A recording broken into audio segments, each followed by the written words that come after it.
Hey everyone, just going to go over some basics here for the stained glass window assignment with you guys. I got a few questions from you guys. I know some of you guys are maybe not sure what to do. Hopefully you watched the video from the day before and gone over some basics with graphing. Remember, this is something that we had learned many times earlier in the year. And so we're just going to go over this one more time here. So the objective is for you guys to graph all of these lines here. Okay, and there are a total of 12 lines that you're going to have to graph, and you graph them right on there. So if you're doing this on your iPad, you can do it right on this on Notability. If you're doing it on paper, you can print it out and do it on paper. Or if you have graph paper, you can just draw on your own graph paper, right? So I'm just going to do a few examples for you guys, or maybe a couple of examples, not too many, and you can do the rest on your own. All right, so let's take a look at, I guess we can start out with number one. Looking at number one, I have the equation of y equals a negative 1/2 x minus 4. So the benefit of these equations are almost all of them are in slope-intercept form. So again, if you watch the video, slope-intercept form is y equals mx plus b, right? And the m is your slope. And so the m is always next to your x value, okay? Always next to your x value. So there's your x value on this equation. So your m is going to be negative 1/2, right? That's your slope. And if you recall, that means it's going to rise a -1 and run a +2, right? And then where do you begin? What's your b value? My b value here is a -4. So that's going to be my y-intercept, right? So your m is your slope. Your b is your y-intercept, okay? I shouldn't even have to explain this to you because if you still didn't understand that, that means you didn't watch my video. But I'll go ahead and just graph this for you real quickly. So those are the two important points that we need for our graph. And because b is where I begin at -4 on my y-axis, and my slope is going to be -1/2. Okay, so I'm going to have to erase this and go down to the bottom. So again, b is b is -4, slope is -1/2. So I'm just going to scroll down here, and I'm going to start at a -4 on my y-axis, which is right there. I only need 2 points. As soon as I have 2 points, I can connect the line. And the slope, if you recall, was a -1/2. So from here, I'm going to rise a -1, then I'm going to run +2. That gives me my second point. Again, I can keep doing that, so I can add more and more points. It helps me visualize where these are going to go. Now, do I have to do that? Absolutely not. I would just draw this all the way through, or as far as I can, something like that.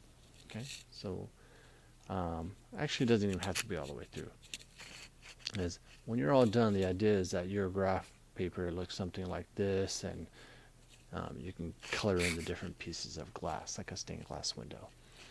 Okay, so that's the first example. Let me go over a trickier one, something like we haven't really talked about too much, is problem like number 5. So number 5, you notice it's just y equals -12. Well, y equals -12, there's no x there, right? You could tell the x is missing. So if the x is missing, what's the slope going to be? Well, if it's y equals -12, right, it's going to be what we call a zero slope, because this is technically, if you want to think about y equals 0x minus 12, right? So what's the slope there? The slope is the number next to x is 0. And y equals -12, again, we talked about this on the previous lesson. This is going to be a horizontal line.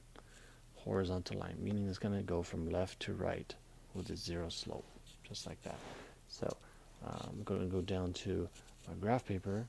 y equals negative 12, I'm just going to count to negative 12. So there's negative 1, 2, 3, 4, 5, 6, 7, 8, 9, 10, 11, 12. So right there is my equation, and it's going to be a horizontal line at y equals negative 12.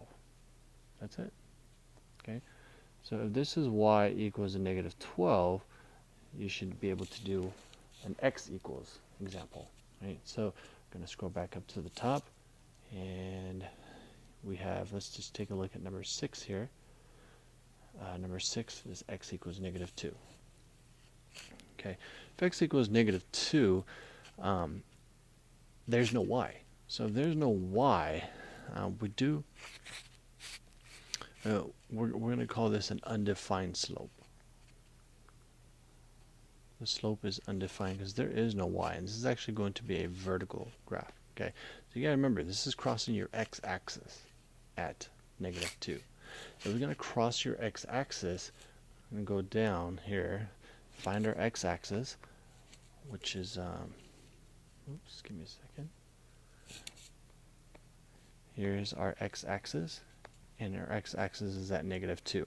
It has to cross that line to negative 2. Again, and just like in the previous video, I said, it wouldn't make sense if this would be your line that crosses at negative 2, right?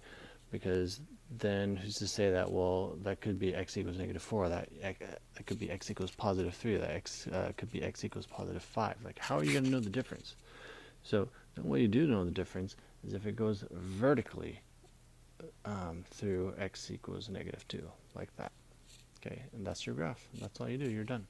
And that is what we call an undefined slope. Okay, so again, you're just going to plot. So I just did 3 graphs for you out of the 12. That means you only have to do 9 more. You guys can do all of these. You're more than capable of doing them just by looking at the examples, the 3 examples that I did for you today. So if you still have questions, please join me on our Google Meet or set up an appointment with me through my Calendly link on Haiku. Other than that, it should be pretty straightforward. Color it in once you're done. Color in the pieces of the stained glasses, if you will. And yeah, that wraps it up, guys. Hopefully I'll hear from you guys soon. Have a great day.